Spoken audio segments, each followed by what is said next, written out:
Hello, my merry gentle spoons. I hope we're all doing good on this wonderful day.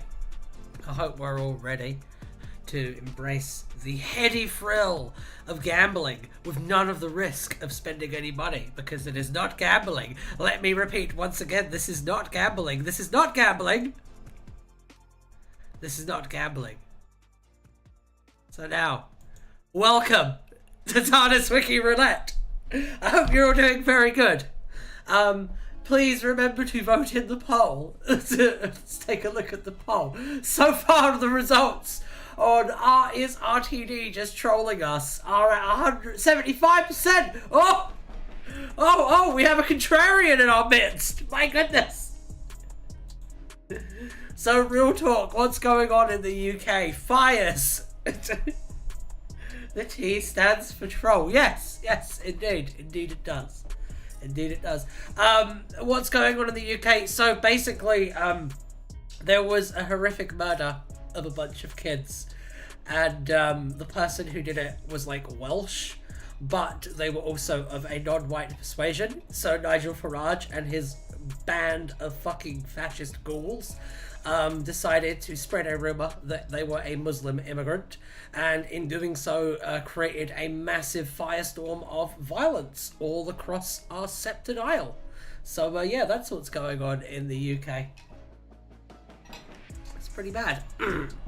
Pretty bad. But today we're doing TardisWiki Roulette.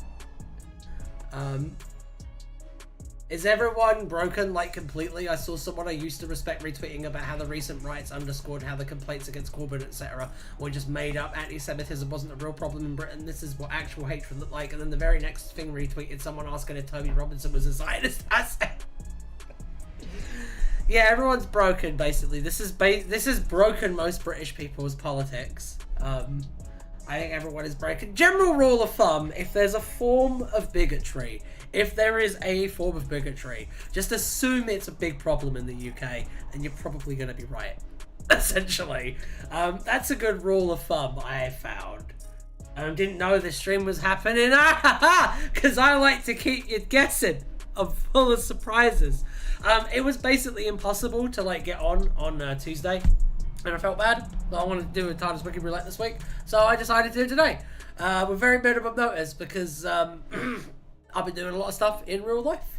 And we also have lots of videos that I've been working on, which I'm very excited to share with you. Jenny Everywhere video is going very well. HP Lovecraft video is going very well. All good on my end. Shame the site is unreliable and doesn't have my recently made pages. Well, whose fault is that? Certainly not mine, because I'm just the guy who runs the TardisWiki Roulette show.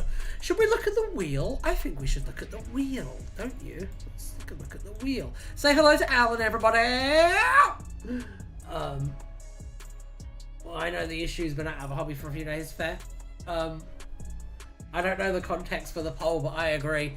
The context for the poll is that he said a thing in a magazine about the time gap between the Space Babies and the Devil's Cord being like 6 months, and he was like, no, it wasn't actually 6 months. It was a reference to Sarah Jane Smith and the unit dating controversy, and it was like, okay, I feel like you just decided that, but okay.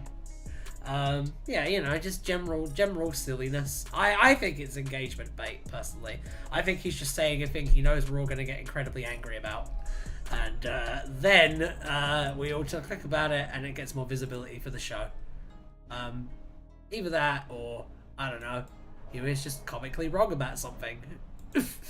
Alright, that is trolling. Yeah, it just feels like trolling a little bit, this one, to me. RTD is being weird again. You have many thoughts on that. Tell me your very many thoughts, and I will read them on this episode of TardisWiki Roulette. Highly recommend the normative web. Add Doctor Who's Virgin Train Super Voyager. Alright, that sounds like some gold right there. I'll definitely add that. One sec. Can you put on the wheel Pimp My Ride? I will put Pimp My Ride on there. Yes.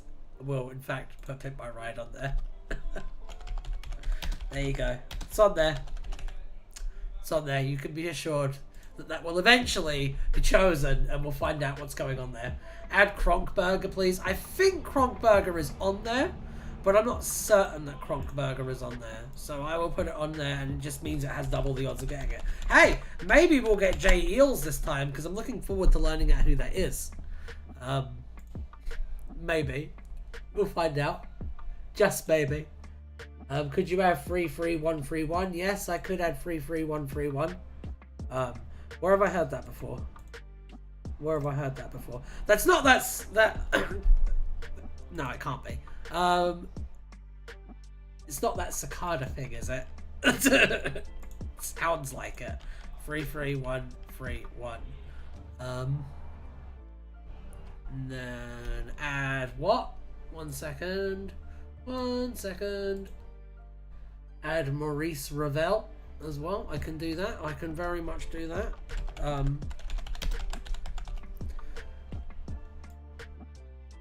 Let's see. What else have we got? Let's see. He is making up problems to resolve them, earning either the favor of fans and or to boost online engagement. Yeah, I kind of... This was faced the wrong way around the entire time. How embarrassing. Yeah, no, I kind of agree with that. Absolutely. Absolutely, I agree with that. If he doesn't stop, he'll be known as the next JK Roll. I can see that. Also, the latest incidents is massively condescending to casual fans. I agree. I agree with that. I think that what was said was very condescending to actual fans. Kind of seems like he doesn't like casual fans very much, to be honest. I kind of read a little bit of contempt there. And honestly, like, I can see why people like don't like kind of casual fans. But like, keep that shit out of your mouth. I don't know. It's kind of how I feel about it. Given that, you know, people know that there is a space of months between December and June. There's something I often say on Twitter about this, and it really feels like it's pertinent here with Russell, and it's just, I feel like a lot of his responses to these questions just boil down to, you have to understand I'm very clever. And like, I don't know, it's just not good enough for me. Put Gava Guy on the wheel. Yeah, alright, I will put Gava Guy on the wheel. I will do that. I was trying to think of a clever rhyme there, but I couldn't. If we get Gava Guy, we're flying high. And I won't even have to try and sigh. Let's see, in his view, that only fans would notice is stupid, given that people own DVDs and have access to iPlayer, even if somehow they miss it the first time round. Yeah, that's fair. I think it's a weird thing for him to fixate over. It's just like, oh yeah, there's a small plot hole in it. Oh wow. And now he's turned it into a mountain. Now it's a big deal. So like, well done, I guess. I don't know. I think it's all very strange. I think it's a really weird move on that front. Add Krampus to the wheel. Alright, I'll add Krampus to the wheel.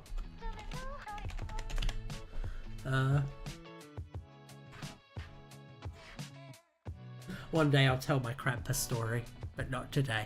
Maybe at Christmas. If you're very good, I'll tell my Krampus story. It's a good one. And his solution to fix a plot hole to make an entirely separate new is to make an entirely separate new plot hole.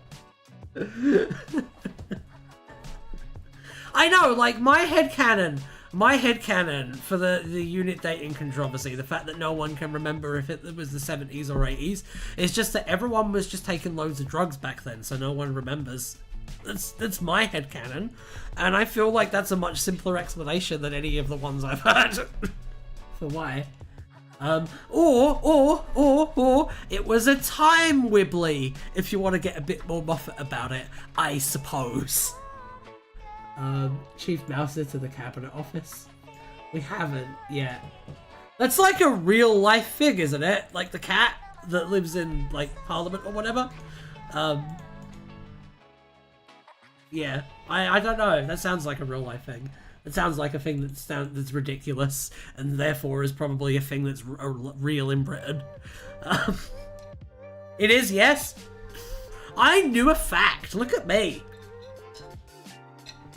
I feel so well educated right now. My position on the unit years is that they were really in the 1960s. All other mentions of the aberrations. Ah, that's based. I like that. But yeah, I just think that the RTD is like messing with us a little bit. I just don't like the condescension. That's my issue with it. Carnival of Monsters for the win. Carnival of Monsters is amazing. Yeah. What do you think about the Doctor, the third Doctor, saying that he's thousands of years old? Because I just take his word. I think that because of the way that he says that, like it just slips out without him really controlling it, and then he like catches the words. I think that's the only time he's ever been honest about his age. That's like my headcanon with that. And I'm interested to know what the expert's opinion is.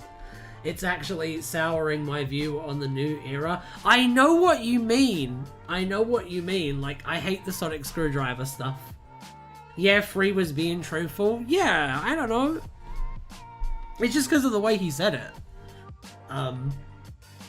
Because, I mean, we talk about the Fifth Doctor adding humanity to, like, the Doctor as a character, but I really feel like the Third Doctor did it a lot. I think he's a very human character. I think Doctor Who rarely remembers his true age. Time Lords are weird. How they understand time is different. Yeah, no, I think with Time Lords and age, it's always more of a ballpark figure thing. Like, you can never be precise because your timeline is constantly shifting. So you kind of round it out to the nearest 100, and then once you get into, like, a certain age, you round it out to the nearest 1,000, and then you round it out to the nearest 10,000. I mean, even like when the 14th Doctor, wasn't he just like, I'm a billion years old? And it's like, that's not true. You're way older than that. Funnily enough, most incarnations of the Doctor have been 900 years old, which is way worse. That has really terrible implications. They can be thousands of years old at one time and then hundreds of years old later. Yeah, that's also true. Besides, I also hold that Gallifreyan years are much longer than Earth years, so there's always the question of which years he's using. Maybe he's 750 in Gallifreyan years. Somehow the 1st, 7th, 9th, and 10th Doctors are all 900-ish, but thousands in Earth years. The Hermit. I will put the Hermit on the wheel. I'm not sure. I do think it's pretty interesting, though. Oh no, I just accidentally spun the wheel. That was foolish of me. It's fine. It looks like it landed on 33131. Yeah, it landed on 33131. So, it looks like we'll be doing that. Ha ha ha ha ha ha. That's like an important moment in every TardisWiki Wiki roulette, isn't it? The bit where Ryan forgets to do the wheel thing. I'll just take that off real quick. There we go. Small but funny. I know. Well, it's about time. I like to keep you waiting. on TardisWiki Wiki roulette. It's like the slower the cook, the better the taste. Watching an episode of TardisWiki Wiki roulette, it's like having a nice pulled pork. You can't rush into it or you ruin it. You know. Having said that, I am going to take a look at this article now.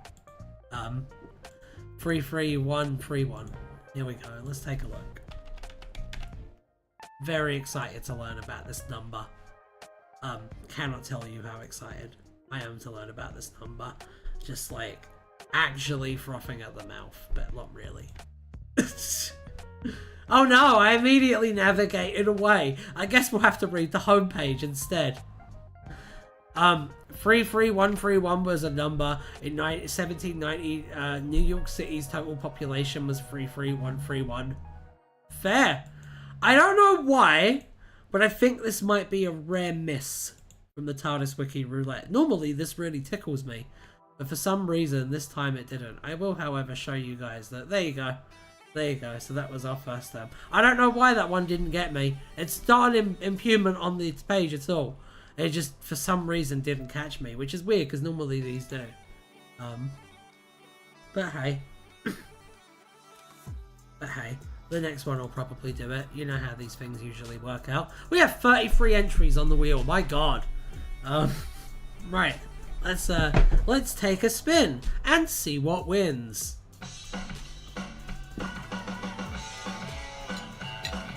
Woo!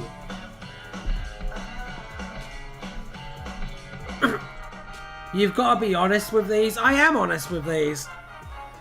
That one, like, wasn't bad, but, like, it just didn't hit me personally with my subjective sense of humor. Someone else might find it fucking hilarious. If I think one is dog shit, I'll tell you. I will tell you. But so far, they're all really good. I haven't had to do that. I don't know. Some of them as well, I will be like, this is boring, guys. I'm spinning something else. Like, I have done that before. So, I mean, you know, because from my perspective, like, this show is entertainment and I want it to be entertaining. So that's always going to kind of be the final deciding factor, is kind of rule of cool, basically. So yeah, there we go. Now you know how it works. The Druimport Entwister, or simply the Entwister, was a newspaper edited by the Wordsmith, a member of the extra-universal organisation known as the Multiplicity. Though officially based in the mid-20th century, let me just make sure the Tardis Wiki is up. It is, let's continue. Though officially based in the mid-20th century, with issue 276 being printed on 24th of February 1963, the newspaper catered to time travellers, and especially temporal tourists, reporting on news from various points in space and time in no particular order. Issue 276 included an article by Freema Kadir on Lord Alinar Golvin Raelix's planned time-travelling archaeological expedition to the planet Renidar Ply, a report by Sembla Belfour on Presidium Wednesday's continuing response to the scandal of the prison planet Harvel 1 being run by its governor as an unlicensed blood processing facility. Oh, might want to catch that one there real quick, lads! The success of T.S. Lee's novel The Travels of Our Souls Unravel, whose title referenced the mysterious space-time event known as the Unravel, a memorial by Desmond Lem to the sinking of the SS Marine Solver Queen, whose accidental sinking, though it will be found to be accidental in the 1964 hearing on the matter, also known to spark the Bermuda Triangle conspiracy theory, a rumination by travel writer Melvart Dions on what would become part of interstellar pleasure cruises as transmat technology became widespread, and considerations by S.E. Christensen on the shifting geography of London, particularly the way a notable chunk of Kennington being transported into Peckham, namely Powell Estate, described by contradictory accounts as being located in either section of the city. This issue always included classified ads and obituaries, as well as a special message from the editor advising people to leave it in the voicemail if they heard the call of the void. That's pretty good. I liked that one. We should have a rating system. I agree. Would you like a rating system out of 10 or out of 5? Let me do a poll real quick. Let me end this poll really quickly and start a new poll. Out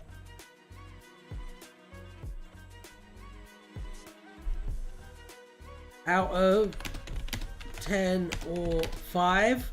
There we go. And then 10 and 5, and let's start a poll. I like this one though. This one was fun. Out of 7. Is RTD just trolling us? Yes, 10 for 85%. No, poll complete 7 votes. Perfect. Thanks, lads. You should read the Druimport Entwister. It's an interesting unfiction series. What is unfiction? That sounds interesting. What's unfiction? I need to know. I need to know now. Educate me, cookie boy. I like 9.5 too. That's fun. I'm going to leave the poll open for a little bit.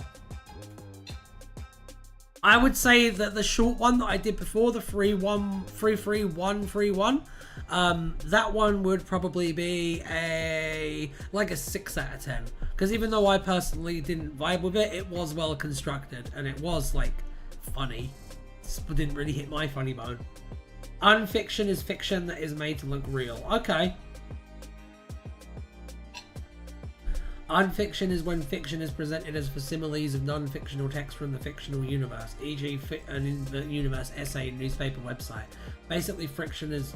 Okay, so like, how like Bram Stoker wrote Dracula, or like how a lot of H.P. Lovecraft is written. Because it's written as like journals, like newspaper reports and stuff. To give it like more of a sense of like realism. Is that what you're kind of talking about? Like that kind of stuff? But like a more modern version, I guess, because I mean, obviously we've had 100 years of like progression and like understanding how to write stories. Quite like that. Okay, good.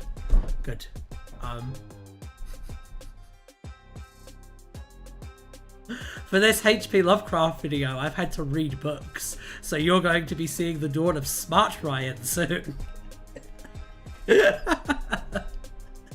I had to read some university journals. But nowadays with a bit more visual flair. Yeah, I mean, yeah, that's true. I don't know what you're talking about. Charles Dexter Ward is a breezy read.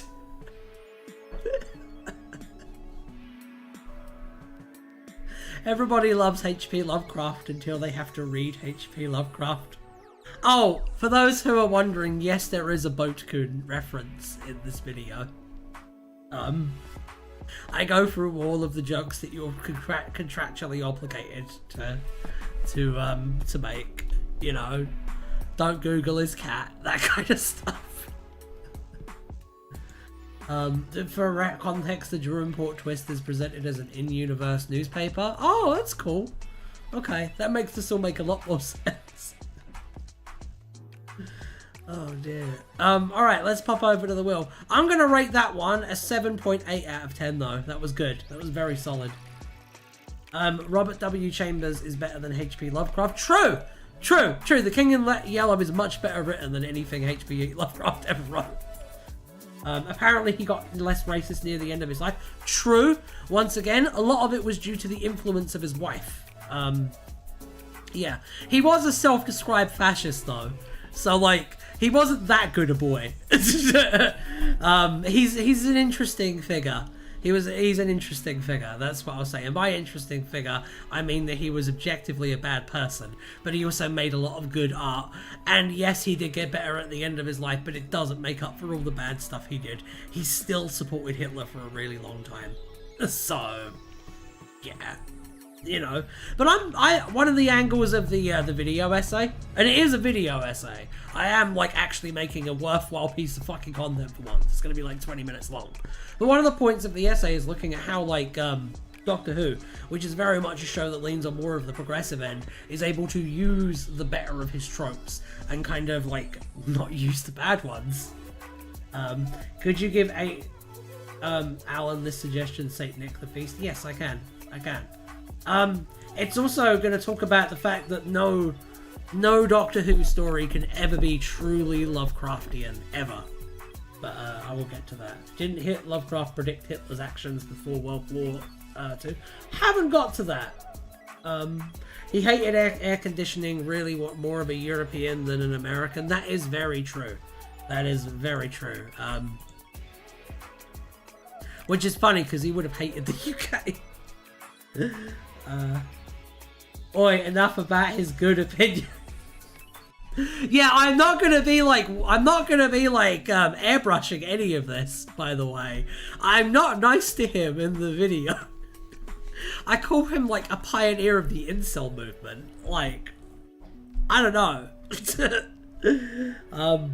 The one time I've ever mentioned Winston Churchill in a video, I had a like flash up of an article about all the horrible things he did in India. Like, you never get that from me. You'll never get me going, oh, he was okay, considering. No, he was a real piece of shit. He just also came up with some really interesting like tropes as a writer. Probably because he was kind of crazy, to be honest. Because a lot of it's rooted in his like life philosophies, and his life philosophies were really, really depressing and fucked. He was real into cosmicism, which is taking the idea that because the universe is massive, humans are insignificant, and like making it your entire personality, essentially.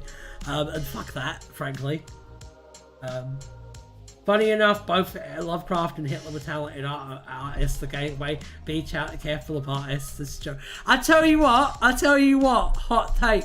Hitler's artwork, fucking trash. There's a reason he didn't get in. It's really bad. I could sit and look at one of Hitler's paintings and point out all the things that are fucking terrible about it. He was a wank artist. H.P. Lovecraft was a really talented artist who unfortunately was also a horrible human being. There's a lot of them throughout history. I love how Cthulhu is this big cosmic like popularity, is this whole astonishingly powerful beast and whatnot, and he dies from a boat. Yeah, well, I mean, to be honest, a lot of that is like modern reinterpretations of Cthulhu and kind of like heavy metaling up what Cthulhu is actually supposed to be. Because if you read the book, it's not so much that if Cthulhu awakens, he will go on a Godzilla-style rampage and like destroy anything. The idea is that Cthulhu is like the grand priest and head of the cult that worships these ancient and powerful gods that will then come like and do the bad stuff. He's actually quite low on the cosmic totem pole, and like he's never described as being like gigantic. He's large, certainly, but like I don't know, there's not really any information that says he's any bigger than like a fucking 12-foot tall giant. The idea that he's like this giant kaiju dude is from like modern versions of the character, basically. So you gotta consider that, and you also gotta consider that like 1920s books power scaling wasn't really that big of that big a deal. It wasn't a priority. I don't know. What's it say? Let's see. I think his paintings are clinical and not that soulful, but good in their technical detail. Let's see what else we got. Yeah, I know it's been twisted from the original interpretation. That's like what I was trying to say. It's funny. Yes, it is funny. It's very funny. It says not good art, but good art, if that makes sense. It does make sense. It does make sense. You need to not live in places that hot. We don't have a choice. We don't have a choice. And if you're thinking that this is the hottest summer of your life, it's just the hottest summer of your life so far. Do you know that even if we fix climate change, we're still in for 30 years of this shit? So, buckle up, kiddos. It ain't changing. Sorry. Update New York, upstate. You live in upstate New York? Sweet. Anyway, let's spin the wheel. Let's spin it a wheel. I feel like I'm reverse H.P. Lovecraft because, like, I've always felt more kinship with Americans than British people, and I'm, like, really progressive. So, do you want us to be miserable? Update New York generic cyberpunk title 2021. People shouldn't be living anywhere that hot. You spent a nice summer in upstate New York as well. I hope it was a nice summer. Let's spin the wheel again. I like this music. Let's see.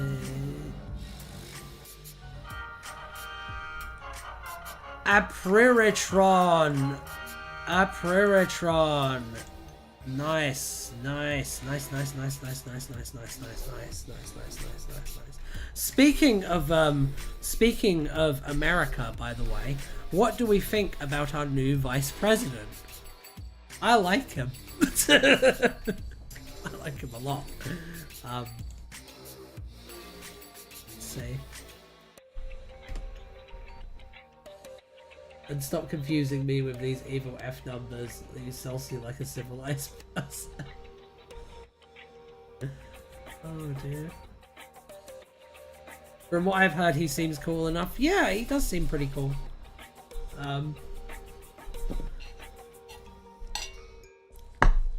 He seems like a good choice for, like, winning the election. I think he's an intelligent choice from a realpolitik perspective. Basically. That's where I'm at right now with it. More pro-Israel than I'd like, not hawkish enough on Syria. Yeah, no, I agree. I agree. But I feel like that's true in general of the Democratic Party right now. And I hate it. I hate the fact that like you have to swallow a poison pill basically to like take on the fascists. It sucks. I don't know. And I try not to like sugarcoat it either. I try not to be like bah, because the actual thing is however. You should say however. Like we have to fucking win this one, guys. He voted to condemn BDS and recognize the West Bank settlements as part of it. Israel. Well, that sucks. That sucks. It's always something, right? No one can ever be perfect. At the same time, Jeremy Corbyn, like, I like Jeremy Corbyn a lot, but he did basically tell Ukrainians to roll over and get genocided.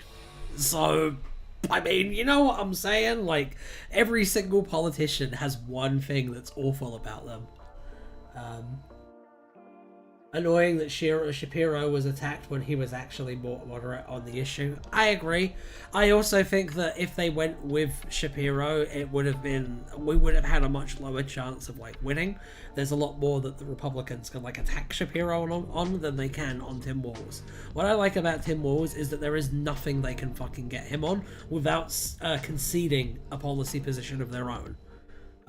It's quite a good pick. Corbyn has quite a few. I know he does. And that's my point, is that, like, you have to, like, pick the person who's, like, best. You know what I mean? And we're in a position now, too, where it's, like, do you choose, like, the cop, basically? Which I'm not fucking thrilled about. But, at the same time, they're, like, the most progressive senator we've had, next to maybe Bernie Sanders. So, like, you get that, right? Which, I mean, and you also get guarantee of, like, climate action, which is something that I care a lot about. So, I would probably go with that. Or, do you get the convicted rapist? Do you have him? Who's pledged to turn the country into a dictatorship? I know Moosey likes him, but that's besides the point. Or, do you get the admitted rapist who has literal worms in their brain and doesn't think COVID is real? Or, do you get the lady who's, like, basically a spy for Russia? You know what I mean? Like, those are your four choices. Which one do you want? You know what I mean? I don't love Kamala, but whatever better than the alternative. Hell yeah! Hell yeah! That's what we're doing. And whatever better than the alternative. That's what we're gonna be chanting. I think that the weird thing, the like just calling Republicans weird thing, is amazing though. And it's like very rare instance of Democrats being clever and using a clever tactic. Did you see my Alan suggestion? Mandrel condenser? Yeah! Yeah, let's find out what that is. Sounds great. And that's our allocated 5 minutes of talk about politics. Let's talk about Doctor Who now. And go back on the wheel. No worries, mate. I've always had it on. Okay. Okay.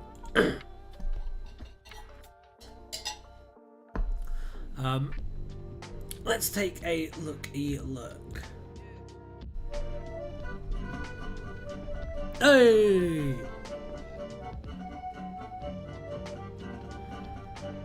Well, we're gonna have to respin this one because we've already gotten that one a couple times. So, respin! I'll add it in a second.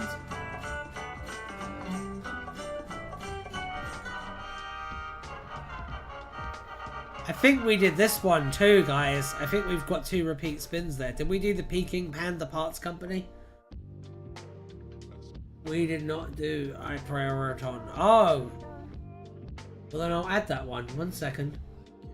1 second. Guys, I'm grabbing it. It's fine. Every time you like type a Prioriton in the things, it moves the thing I'm trying to copy and paste it on. No, don't add it. You've got it already. We opened it. Okay, then we're going on the page. We're going on the page. Are you happy? I'm happy.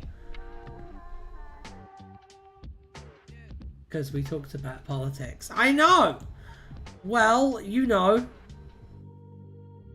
That's another thing I'm interested in. And you all have strong opinions about it, and I like to get them. And it's also a good way to spot Tories in the crowd. Because someone will be like, oh, Trump 2024, and then I can just ban them. It serves a purpose. I do not think this is spelt right, though. I will say that. What am I doing wrong? What am I doing wrong here, guys? Why isn't it popping up? Politics, Alan Roulette. Yeah! Let's do that. Let's do that. Why don't we do it? Why don't we do an episode where we fill out a political compass test, but Alan fills it out on the wheel. You had the page open before, but then why can't I find it in the search? Answer me that. There, I found it. Type it in the search bar. It's fine, I found it. One letter after the other. I know how writing works.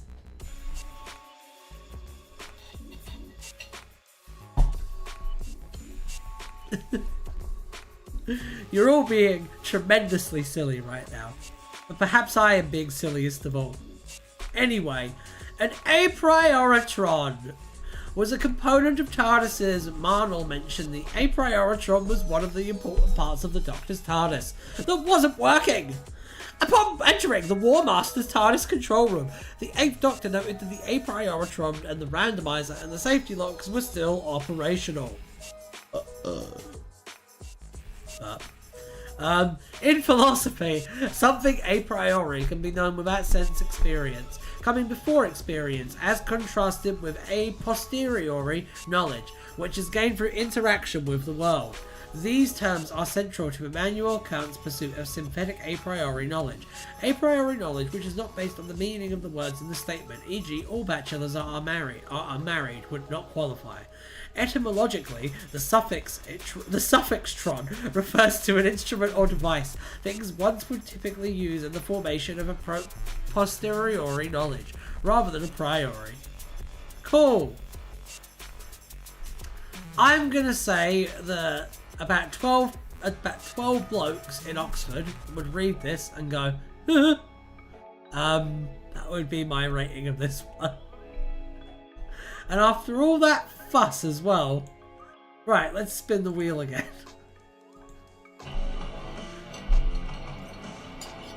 You're watching Dog the Bounty Hunter on YouTube. Oh, I'm sorry that you're sad. It's Herman Munster. There we go. There we go. Sorry that you're sad. I didn't vibe with the article. Once again, not a shit one though. Just a bit wordy.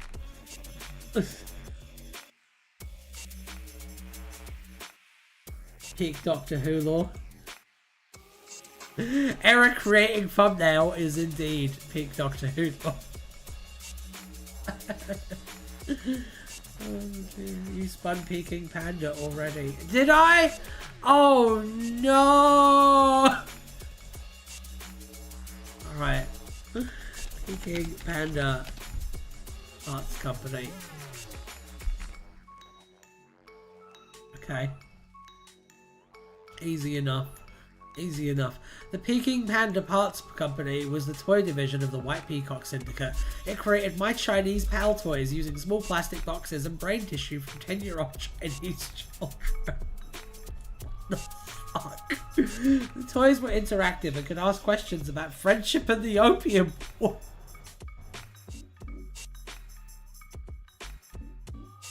This is extremely upsetting. I hope you know that.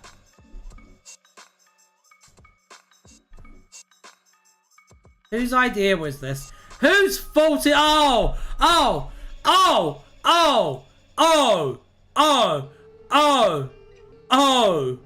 A fucking course! A fucking course! It's Lawrence Miles. God damn it.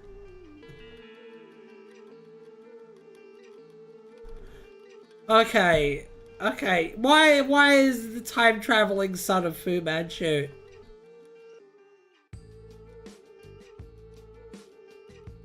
Okay, I'm looking through this. What is the justification?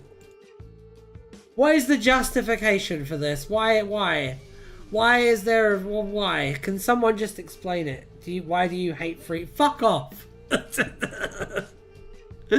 Fuck off with that shit. Someone explain why this is okay. Now. Add My Little Pony gun to Alan. Okay.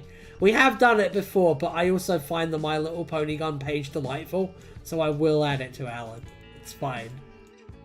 Oh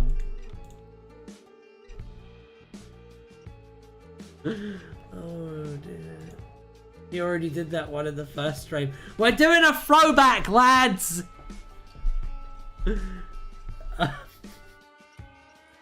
That why do you hate free trade comment? That was funny. That was some good shit. Okay.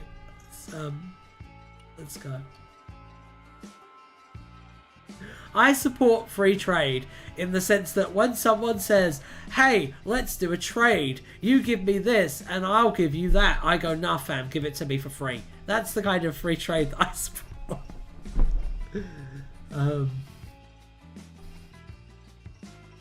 What's to be disliked about children's brains being shoved into little dolls when we can talk about opium? They can talk about opiums.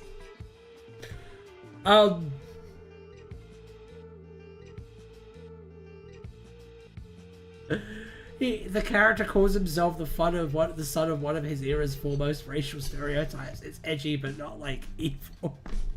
Yeah, no, I definitely don't get the vibe that like Lawrence Miles unironically uses the term the red Chinese to talk about Chinese people.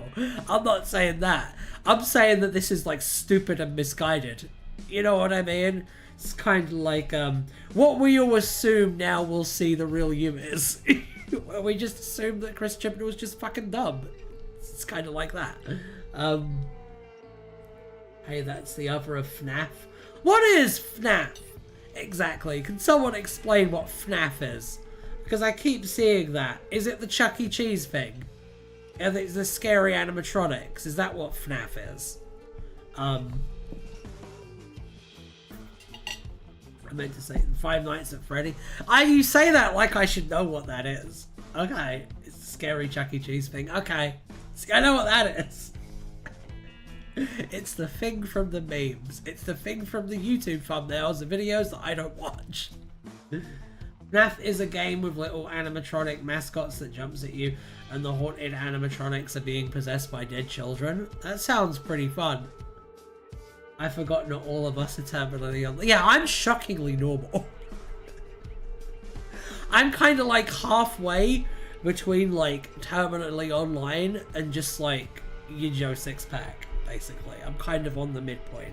I'm a nerd and shit, and like I like a lot of nerdy shit, but like you're so normal, you're so normal. Yeah, I'm like, you know.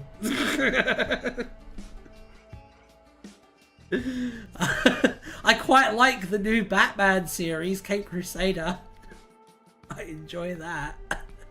I just honestly, I know this sounds like a fucking horribly pretentious thing to say, but like I spend so much time like making shit that I just don't have time to keep up with everything, so I'm very selective about what I do keep up with.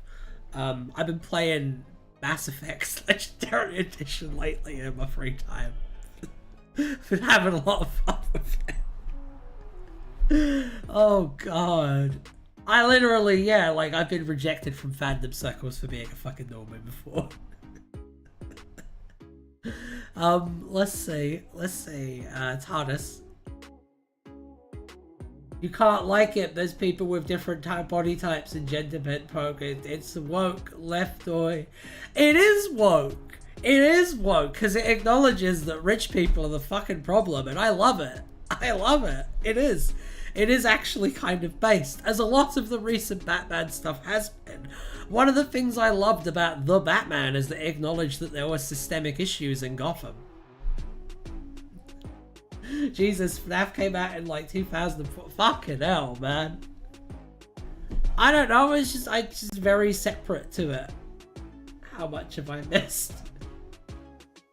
I thought the team title was TardisWiki Returns. Oh, it's so the title of this stream is me trying an experiment. I want to see if not putting an episode number pulls in more like casual people. And I usually don't find that out until after the stream is done. So it's going to be interesting to see. Because I don't want people to be like, oh no, it's episode 18. I need to watch the first 17 first. And who has time for that? I best just not bother and watch another Mr. Beast video instead. That's you know. You misread the title. It was political talks. Oh, so that's good science. Can you enable live chat replay? How do I do that? Yes, I would love to do that. Yes. How do I... Is that in the YouTube settings? If that's in the YouTube settings, then yeah. Yeah, that would be an issue.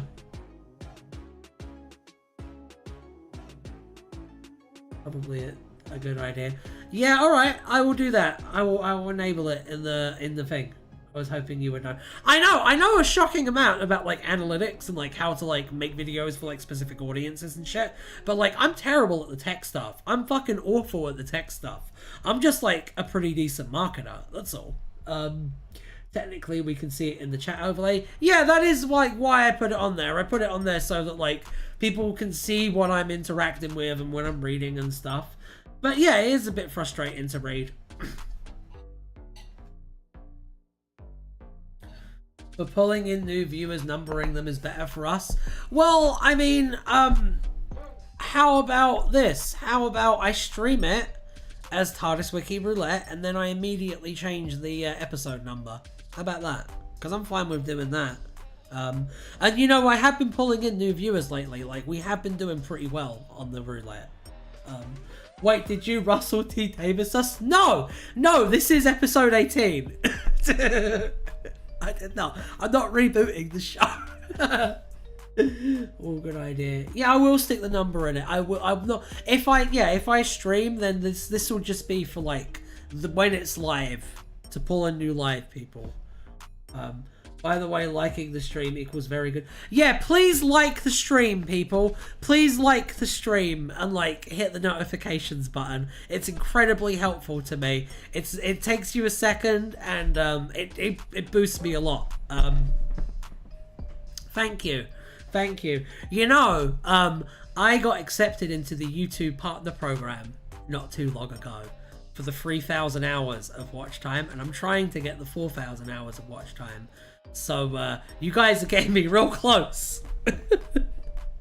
Can we ask what Alan thinks of the new unit spin-off? Oh, I'd forgotten to light this one. Light now. You star, Cookie Boy. I love to see it.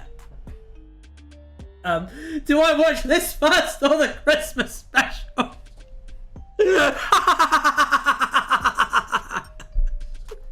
That's really good.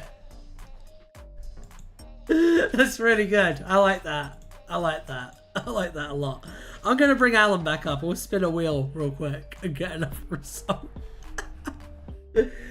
What would a reboot of the stream look like? You act like you don't know anything about TardisWiki. Wiki. Alan is a girl now. On the 3rd episode, there's a multiverse crossover with classic stuff.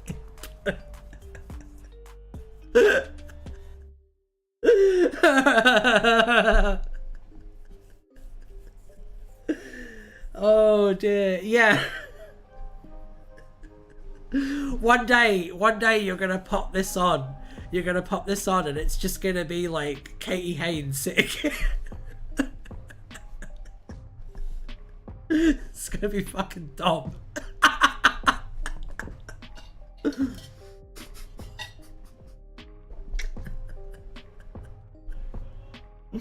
I was really lucky. I was really happy, sorry, yesterday actually, because one of the other video creators for Something Blue, Matthew, had a video up. And I always clench when Matthew's videos come out on a Wednesday, because I know some people are like, that's not Ryan, fucking kill him! And I'm really glad that those people were fucking quiet. I do a re-edit of old streams in the style.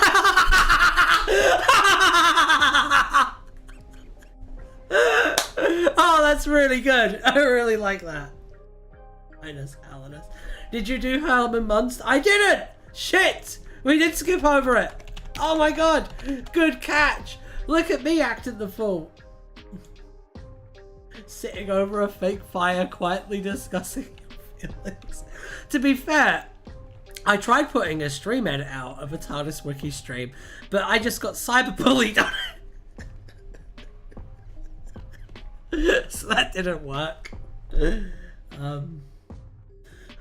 One episode is just a highly stylized read through of random pages on the Faction Paradox Wiki. Oh, who was it, by the way? I heard someone, like, started making a series about the war in heaven. Some YouTuber started making a series about the war in heaven and then just gave up. Is that, like, true? Is that, like, true? Because, like, I want to make a video about the war in heaven, and, like, it's at the back of my, like, list of things to do. I want to get a little bit better at writing essays first, but, that's gonna... Who was it? Rasslon Production. Oh my god, Raspy. Oh no. Oh no. I know Rasslon Productions, that's quite funny. Rasslon Productions, finish War in Heaven series. The people need it. It's also not going to stop me from making mine.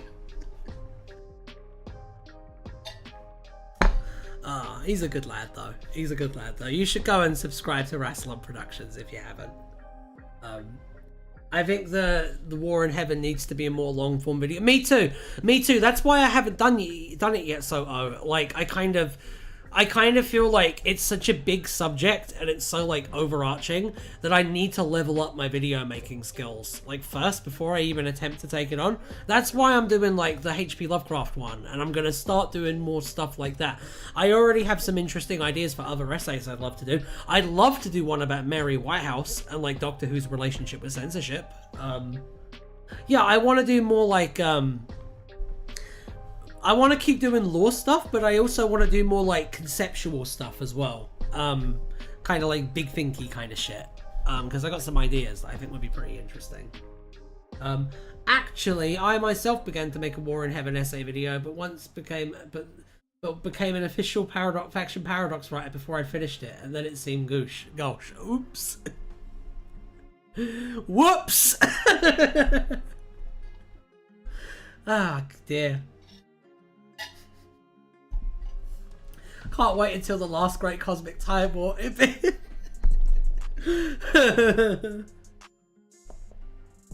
I like the guy, but he doesn't finish a lot of his projects, so... I won't say anything, because I don't want to get, like, a bunch of angry messages in my DMs after I go the stream, so I just won't say anything about that. I won't say anything about that. I'll just step away.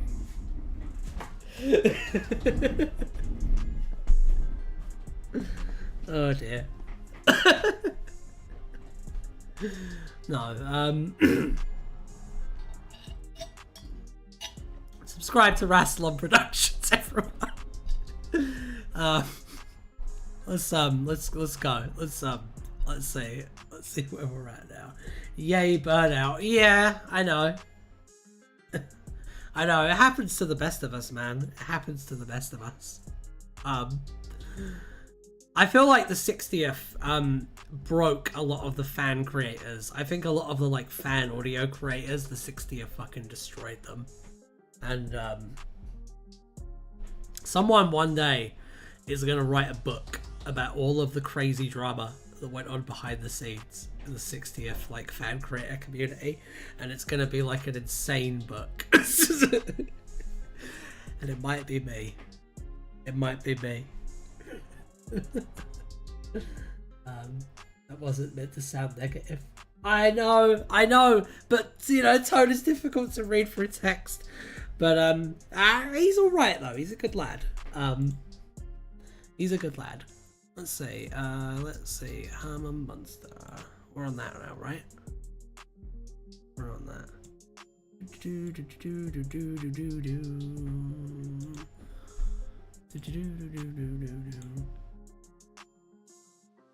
Yeah, it's a real complicated and weird place, and that's the best I can say about it right now.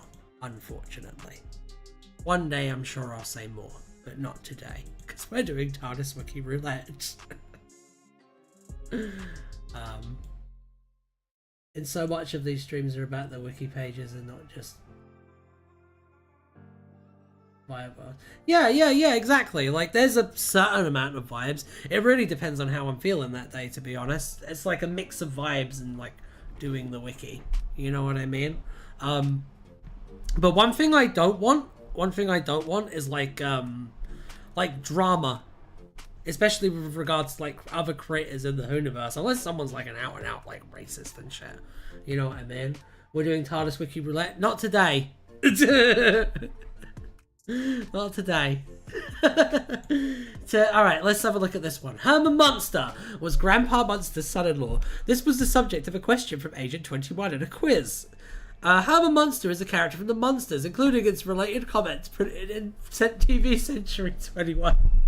Another one! You guys! Were you guys like, oh no, do the Wiki Roulette! Do the Wiki Roulette! And then I read the Wiki Roulette article and it's just this. My god, this one was like 8 out of 10, by the way. Fantastic work. Next one. Next spin. Let's go. Let's go. That's my favourite thumbnail. Oh no!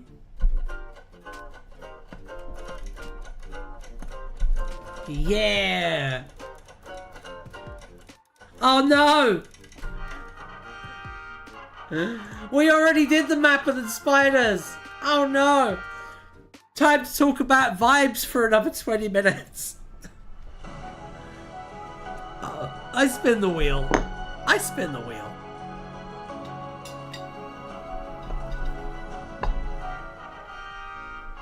Maurice Ravel.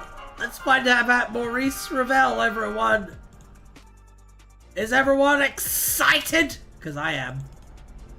To find out about Maurice Ravel. Oh dear. Alan is a musical genius. Final suggestion. New law? What is happening? What is happening here, people? I need to switch over to the TardisWiki Wiki real quick. One sec. Woo! Can we do deja vu? No! Fuck off!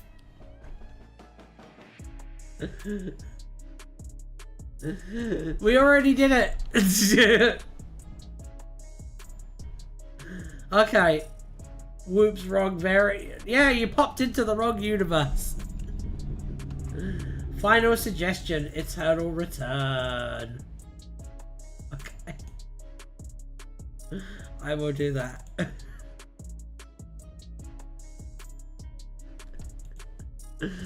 Oh dear.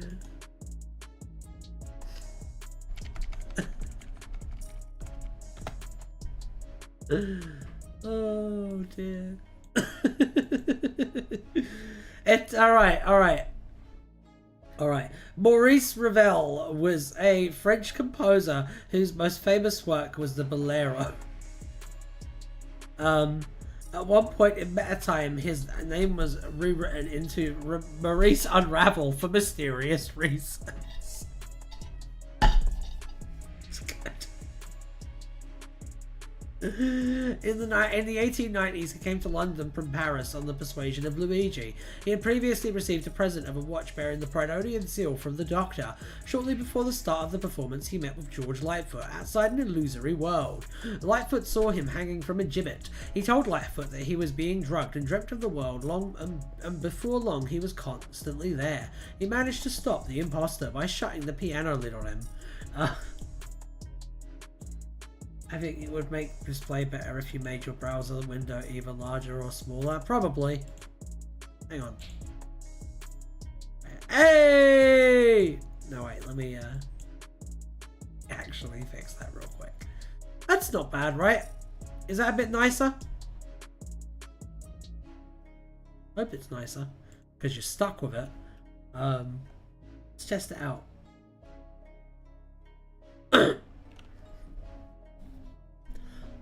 As recorded in issue 276 of the Drew-Import Entwister, which bore many marks on the mysterious history-altering force known as the Unravel, The composer Maurice Unravel died on 28th of December 1937, but not before spending a short time in 1987 due to the actions of an over-enthusiastic temporal tourist. He was one of the obituaries in the issue, none of whom seemed to have died at the same time, as befitting a newspaper catering to time travellers. Legacy.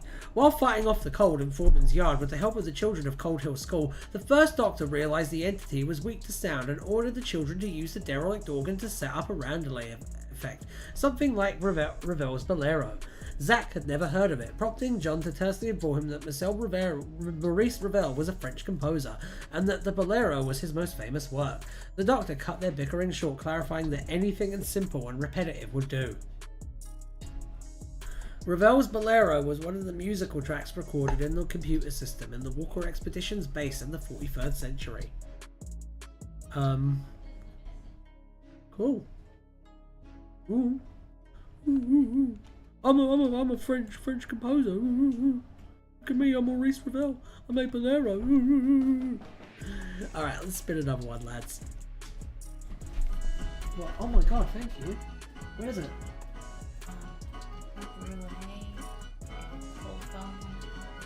This is fucking delicious.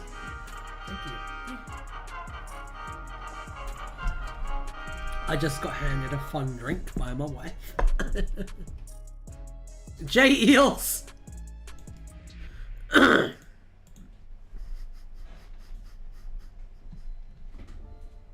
Oh yeah, this one is fun anyway. Oh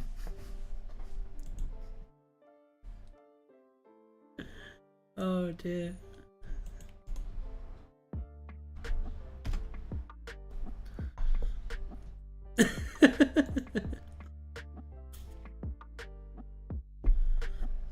Alright. In the 60s. Paul Mars being unhinged again, yes. In the 60s was a short story published in the 12 Stories anthology. The short story had been originally published in the charity anthology Walking in Eternity, and later in the 2021 charity anthology Bafflement and Devotion, Iris at the Edges. A man is waiting at King's Cross Station for a train to a spiritual camp up in Wales. In a chalet, Sylvia Plath and Stevie Smith confess what they would want the cyborg men to invade Britain. Later, the man and the other people at the camp were hypnotised by a mystic who tells them that they have to go back to London and destroy Dr. Oho. The man finds himself at Dr. Oho's party in his home in Maida Vale, where a public call box was the centrepiece. Joe Orton and Jamie the Highlander have sex, and Angus Wilson and Iris Murdoch and Dr. Oho talk about books. And Iris attends the party and is intimate with Robin. And as the party wages on, later on that night the streets flood. The next morning, many of the guests go inside Dr. Oho's public call box, and they and the box disappear, leaving Maida Vale silent in the northeast of England. This was in a short story anthology. Leaving Maida Vale silent in the northeast of England in a hospital in Jarrow. Newborn Paul Mars sleeps happily in a cot, rolling his eyes at this amusing trick. The mystic is the master. That makes it 10 times better.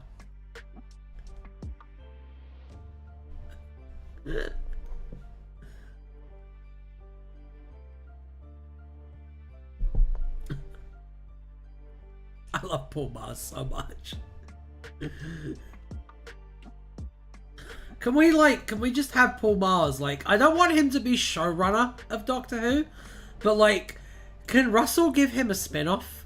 Can Russell just give Paul Mars a 6-episode commission? I just want to see what he does. Don't you? Don't you? It's I don't know. And Robin is the Batman character. See what I'm saying? Don't you want to see that?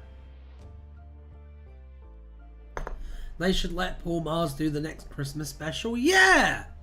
Hell yeah, they should. Since we're no longer only getting... They are cowards! They are fucking cowards! I completely agree. I completely agree. Anyway, let's spin the wheel again.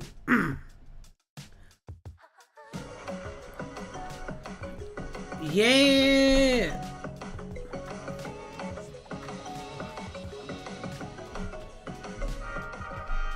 What was the TDE again? Who remembers what the Eels J?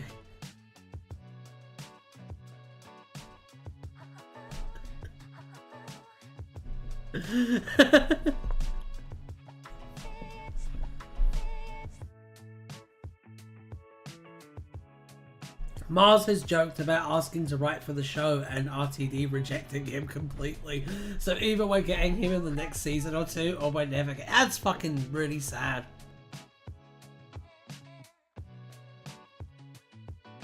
The TDCE was just the same thing as the Jerome Paul S. Winster. Okay. I put Eternal Return on there. I'm really sad about Paul Mars being told that he can never, like, be on it. Honestly, most of the EDA writers should do an episode.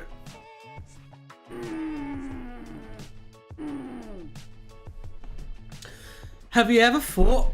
You know what would be a really awkward question that an interviewer should ask Russell, and I would love to see what Russell's answer for is? I would love to see an interviewer ask Russell. So Russell, the unofficial ban that Americans have, you know how Americans are like unofficially banned from writing for Doctor Who?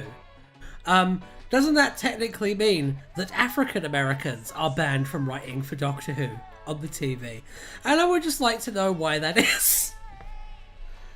I want to see what he would fucking say, man. Because it would either be something like fucking stupid, you have to understand I'm very clever, or something or like, we'll change that. Like, those are the only three things it can fucking be. Well, I think that Americans can't write Doctor Who as BS. I hope it's BS. Because if it's not, then like that has some very unfortunate implications. The joke was about his suggestion for the 60th being a parody of the Three Doctors using Whoopi Goldberg in place of Hartnell. That sounds so much better than what we got though.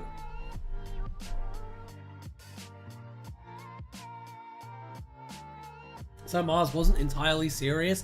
Paul Mars is never knowingly entirely serious, and that's why Paul Mars should be writing Doctor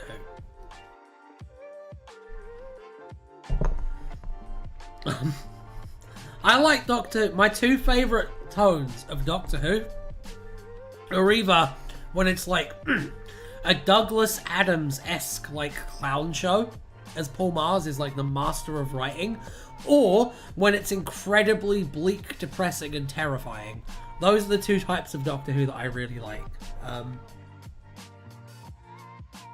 Also, Mars has written audio scripts in that one webcast script that was never filmed in the unofficial stage play that was cancelled due to COVID. Stage play would sound interesting. Alright. So, let's take another look. Let's take another look.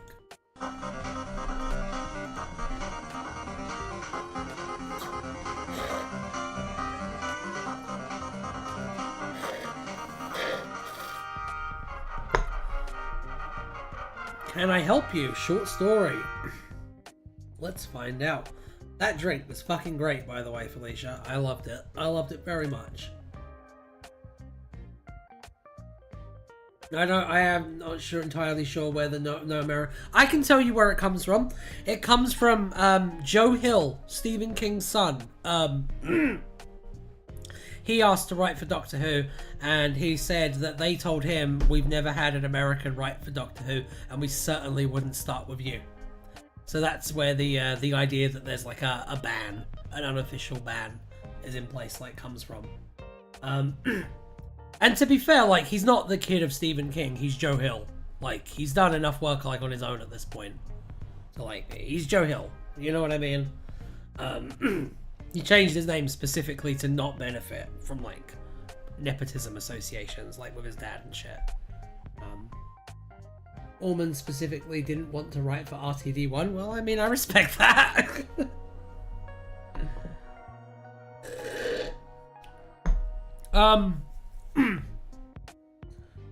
I'm like, what's all this talk about Time Lord Rock?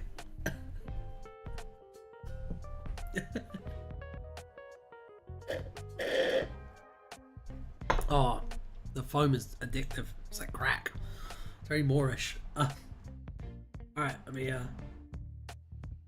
grab this. The foam is like creme brulee flavored. That's some good stuff. Okay, let me switch over to the TARDIS Wiki roulette. The TARDIS Wiki. Also interesting that many people don't like working with RTD. Yeah, it is. It's interesting how many stories there are of him seeming to protect Sex Pest as well. It's weird how much bad shit apparently happened on the set of that show. But I don't know. I feel, not gonna lie. I mean...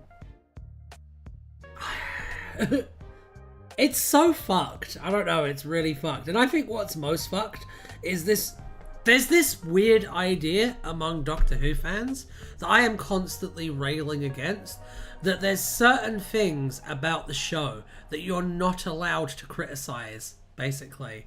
Like, you're allowed to criticize John Barrowman. You're allowed to criticize Noel Clarke. But don't you dare blame Russell T Davies for letting it happen. That kind of shit. Like, you're not allowed, like, you're allowed to be, like, mad at fucking, who's the Turf Master? Who's that dude? Fucking what's his face? The gimme dude. That guy. What, you know who I mean. You know who I mean. You're allowed to get mad at him, but you're not allowed to get mad at the people who hired him in Doctor Who. Because a lot of people who are fans of Doctor Who, especially those that, like, are either influencers or are like fan creators of some kind, they have this like idea in their heads that they might be showrunner of Doctor Who one day, and if they say anything too critical of the show, then they might get blacklisted. So they will literally like excuse sexual assault and shit. Okay? And I think it's really funny when you then go back and read old interviews with like Stephen Moffat, like that weird debate where he was like, "Oh no, George William Hartnell shouldn't have got a fucking paycheck. They should have had their heads clubbed in like baby seals." It's incredible, like the difference in like attitude and this weird like kind of deification of the people who like run Doctor Who. I think is very, very like strange. Like toxic, personally, and I've seen a lot of toxic stuff go on with regards to that. Roberts wasn't the master. Imagine Roberts as the master. Stares in Chris Chibnall. This is a weird delusion when Chris Chibnall started out criticising the show on public TV and became showrunner. I know, and especially when if you look at the results, publicly shitting on the show is a really good way to become showrunner one day. Yeah, like I've had people like I criticize a lot of the like more right-leaning stuff in Chris Chibnall's run, like the more conservative shit and the shit that in my opinion is like outright racist.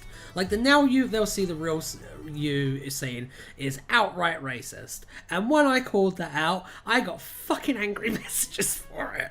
Like people are more mad at me for pointing out the bad stuff than the bad stuff, and it's really weird and like anti-reality. And I don't know, it fucks me off. And one thing I love is that I've created and cultivated an audience here at the TARDIS Wiki Roulette that's pro-reality. It actually seems incredibly reasonable for the most part. But yeah, it's straight up like Delulu. It's insane. It's insane. When you said Turf Master. Do you know that when I did auditions for the person to play, the Orange Doctor in our Doctor Who audios, I put no Tories as the fucking audition sheet. Master of the Turfs. That is J.K. Rowling, isn't it?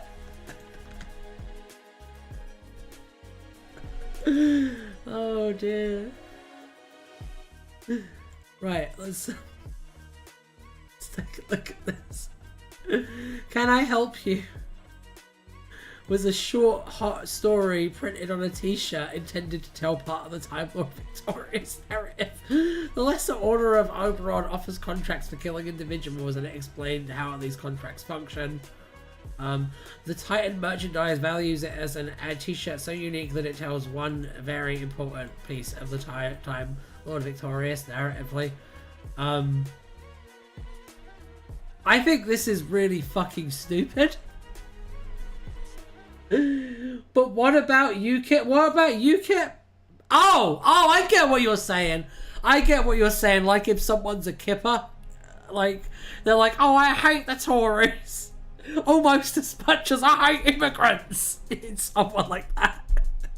Yeah, I suppose that was a risk that I accidentally took. Thankfully, Gina Fawley is based as hell, so I don't have to worry about that.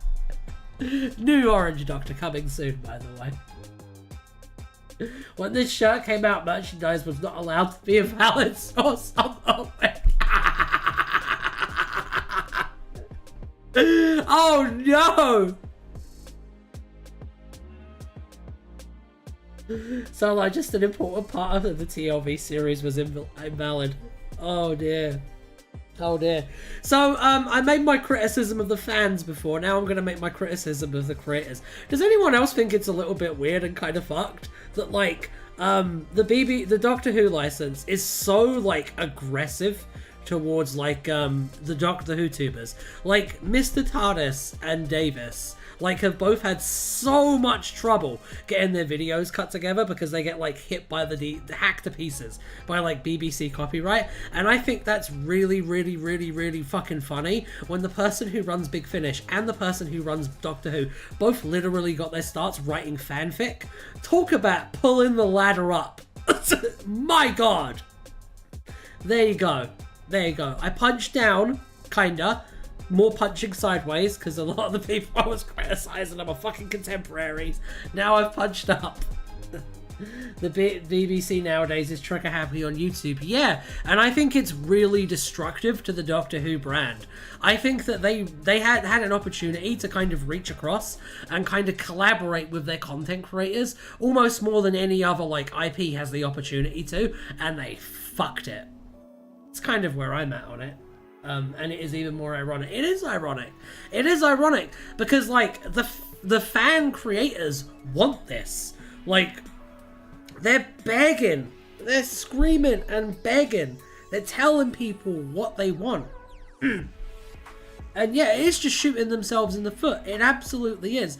If the BBC wants some way to make wants some way to like make their franchise like a big hit, and hey, here's a huge community of fucking career influencers who want to influence on your fucking product and make your product huge, and you're like, oh, I see you use 4 seconds of Heaven Sent there.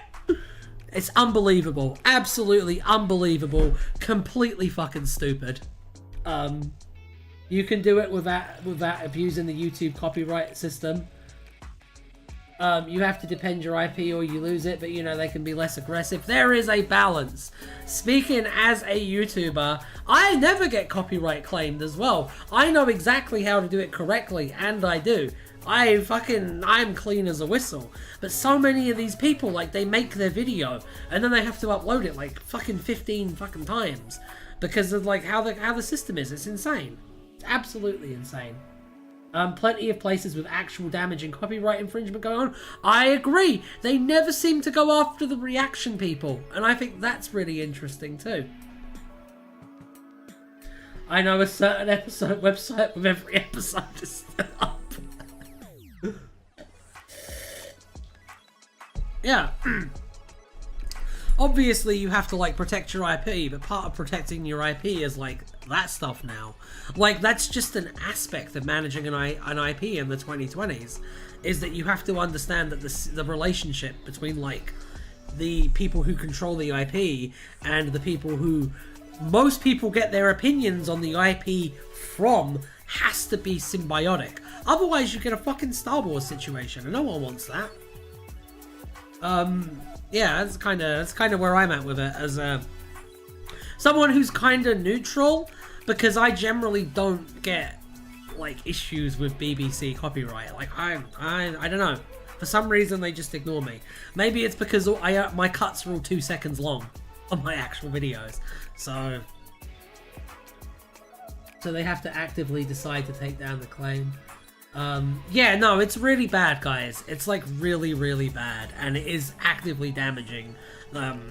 Because like, if you disincentivize content creators to make videos about Doctor Who that are fans of Doctor Who, then all you've got left is the fucking nerdrotics and critical drinkers of the world. That's all you have left.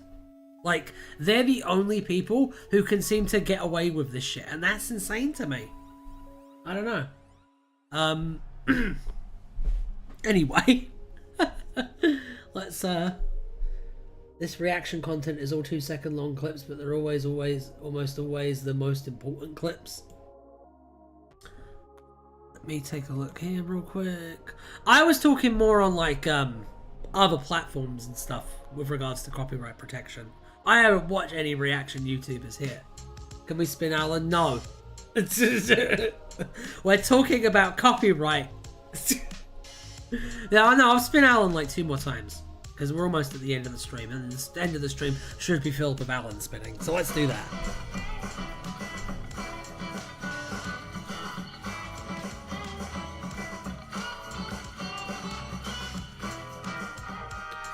Travel through time and space.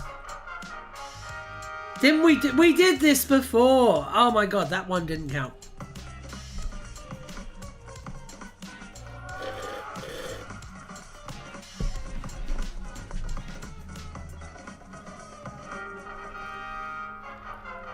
Didn't we do this one before too? Pretty sure we did this one before. We're just cleaning up the wheel right now. I'm just giving Alan a bath, it's fine. Oh my god, are you fucking kidding me? We did this one too. We're gonna keep spinning until... Eternal Return! There we go. Perfect.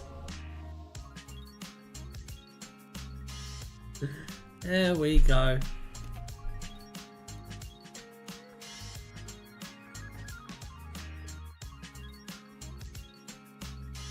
I recommend an empirical study of US copyright fair use opinions updated. Let's see, the Eternal Return.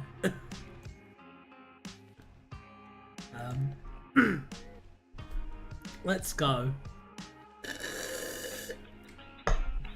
Eternal Return, also known as cyclical time, was the concept that history repeated itself in similar forms countless times.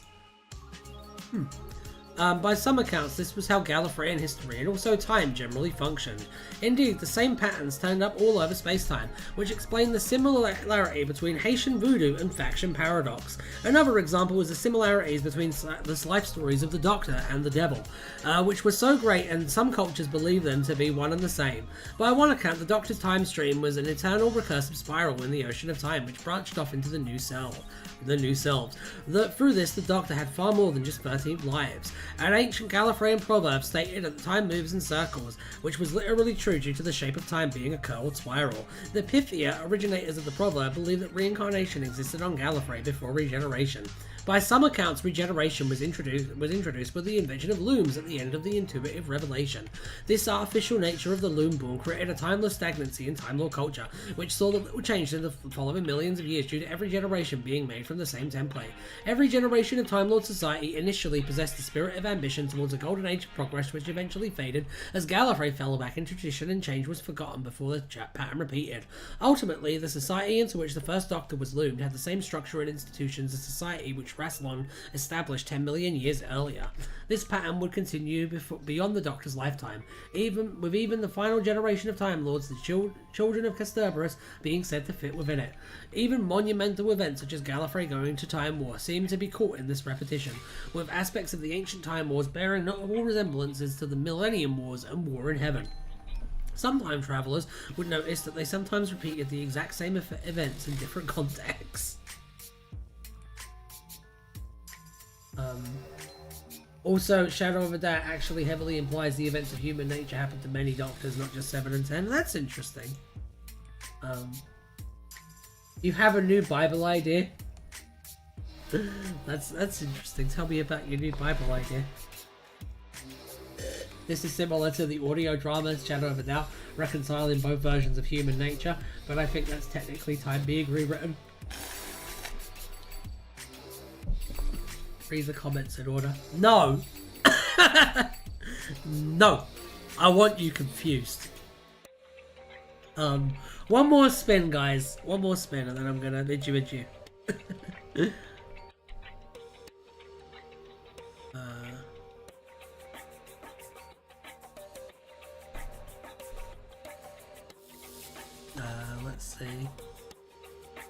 Let's see here.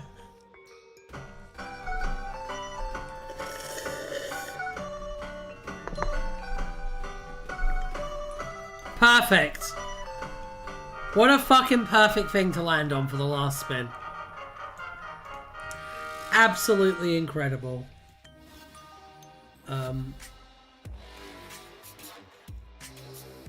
Pimp My Ride. Perfect. Perfect. For those who don't know, I was once featured as a rapper on an MC on a mixtape with Kendrick Lamar and Drake.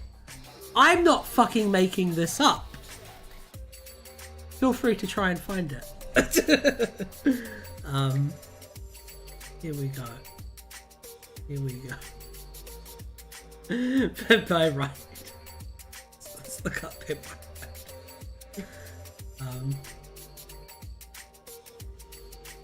There should be some incredible stuff next stream when the week. I'm looking forward to it. Next week is going to be great. I'm sure. One sec. Let me fix the chat real quick. Oh my god.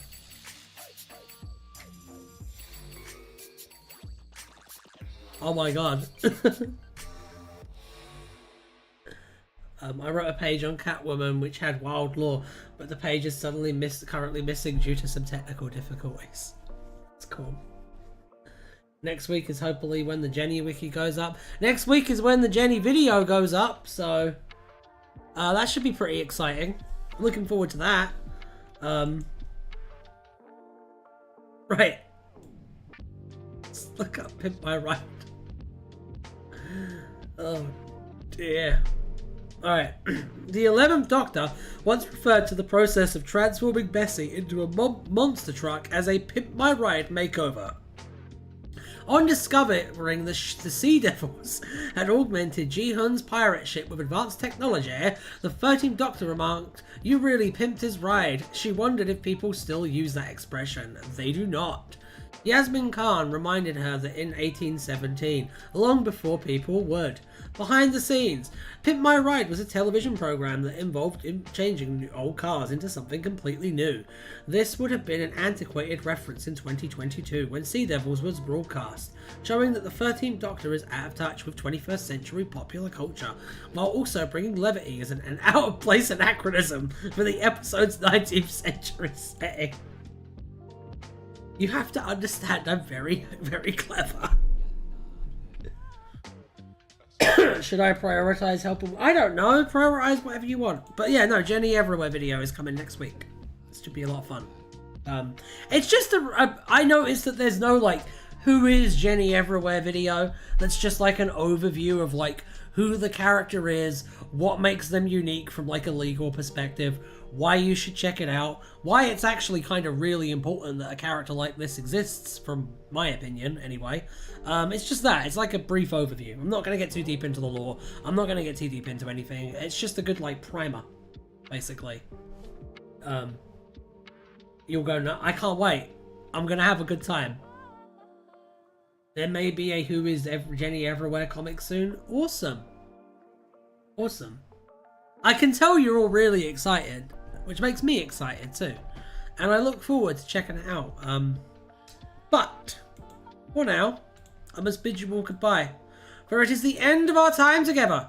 Until Tuesday, when I will return for more TardisWiki Roulette. Until then,